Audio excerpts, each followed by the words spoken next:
Alors bonjour à tous ceux qui verront cette vidéo. Nous sommes là pour vous présenter le projet Collectif M qui a vécu de 2020 à 2025. Je vous présente Éric Plourde, le directeur général de CDC Lévis.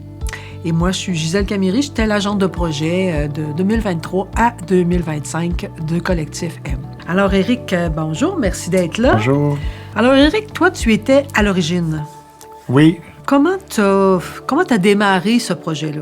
Au commencement, donc, Éric, de la Corporation Développement communautaire de Lévis, qui est un regroupement de près de 70 organismes communautaires sur le territoire. Il y a eu un appel de projet, comme dans bien des cas, toutes nos histoires communautaires débutent parfois avec un appel de projet.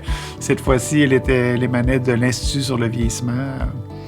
Les participations sociales des aînés, qui est à l'Université Laval.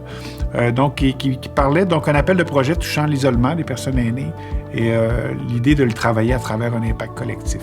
Donc, étant nous-mêmes un regroupement d'organisations communautaires, cette notion d'impact collectif-là nous interpellait. Il y avait des gens à l'époque, à la direction Thierry Durand, qui nommait que le thème l'isolement des personnes aînées à travers le bénévolat, à travers les tâches, en tout cas le travail qu'ils faisaient, est important. Donc, on a décidé de faire une demande pour ce projet-là. On a réuni les acteurs qui travaillaient sur les thèmes aînés, les organisations du territoire, de façon un peu informelle, pour dire quels sont les enjeux prioritaires et tout ça. Donc, on a fait cette demande-là qui a été acceptée. Et vos outils, ça a été quoi? Bien, écoutez, pour démarrer le projet, on s'est dit, on a nommé un peu de façon générale ce qu'on aimerait travailler. Il faudrait peut-être mieux le comprendre.